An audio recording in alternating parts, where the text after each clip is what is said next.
Hello, welcome to SoGoodReviews.com, the YouTube edition. This week we take a look at Dragon Fight, starring Jet Li, Stephen Chow, and directed by Billy Tang. And you all know Jet Li's path to stardom, as well as Stephen Chow's, but Category 3 aficionados, and in particular fans of the work of director Billy Tang, who did movies like Red to Kill and Run and Kill, they would want to go back to Dragon Fight because of its debut status, obviously, but he got paired up with mentioned superstars in the making, and that should make you curious, should spark my curiosity.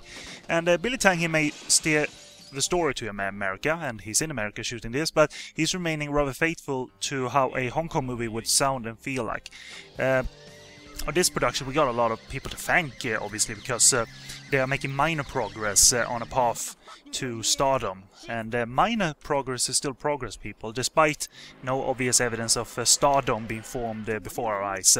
And the movie has some glorious action at times, and Dragon Fight is also simple and undemanding as an action movie, which is a fine positive if you're looking for a bit of distraction, and it actually does impress nowadays, the movie. No huge poignant chords are struck by Billy Tang in the storytelling department. It's unsubtle tangents about Dick Wei's tiger feeling disillusioned about the lack of freedom in China, and how he wants to lay the land of hope and dreams at his feet and get riches and what have you. Jimmy, however, Jet Li's character, he stays true to the homeland. He relies on notions of faith, but having said all this story strand and relationship is believable for the movie. Even the jump into crime for Dick Wei's character doesn't seem far-fetched. Other story strands, however, such as Stephen Chow's addiction to gambling. However, I should say, Stephen Chow is the light sidekick mostly throughout the movie, but expect no trademark silly comedy. And this addiction to gambling this character has, this is horribly unexplored, and Nina Lee's transition from illegal immigrant to lover of Henry Fong's gangster boss Marco, that it just happens. There's no logical transition there.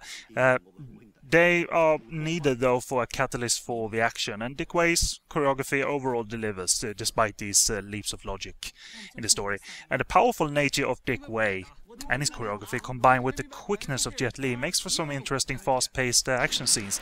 And the productions had resources available around the city of San Francisco, so we get a fairly impressive array of car stunts and other physical stunts involving the Western cast.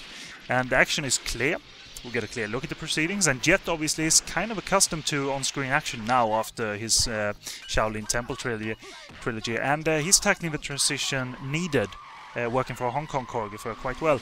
It's pretty much the ending scene that shines the most, the ending action reel, with Jet and Dick exchanging blows at a rapid and extensive pace. But when they change to a weapons-based fight, that even goes as far as including the Western cast, and the Western cast do quite well in that regard.